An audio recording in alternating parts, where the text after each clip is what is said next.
Lumpy skin के नाम से इस वक्त एक बीमारी जो जानवरों में बड़ी तेज़ी के साथ फैल रही है और बहुत बड़ा नुकसान हो रहा है। अल्लाह ताला इस बीमारी को ख़त्म फरमा। ये बीमारी बाज़ औक़ात जिल्द पर ज़ाहिर हो जाती है और ये फोड़े फिंसियाँ निकल आते हैं, और बाज़ औक़ात ये ज़ाहिर नहीं होती बल्कि अंदर ही रहती हैं, जिसकी वजह से दूध भी मुतासिर होता है और जानवर बिल्कुल मुरझा सा जाता है। इसके लिए एक रूहानी इलाज जो कि बहुत ज़बरदस्त इलाज है, साफ़ मिट्टी का ढीला ले लें और उसके ऊपर 3 मरतबा कुरान करीम की ये आया मुबारका सूरह तारिक की आखिरी आयतें हैं, इन्नहुम यकीदून कैदन व अकीदु कैदा फमहिलिल काफिरीन अमहिलहुम रुवैदा।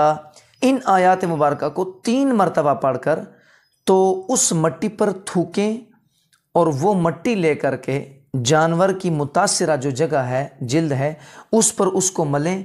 अगर ऊपर पट्टी बांधने तो भी बेहतर है, पट्टी ना भी बांधने वैसे भी लगी रहे। ये अमल चंद मरतबा करें तो इंशाअल्लाह अल्लाह रब्बुल इज़्ज़त के ज़ात शिफाए कामिला नसीब फरमाएगी। इस वक्त लोग बहुत बड़ी तकलीफ़ में हैं, इस वजीफ़े को आप बहुत आम कीजिए।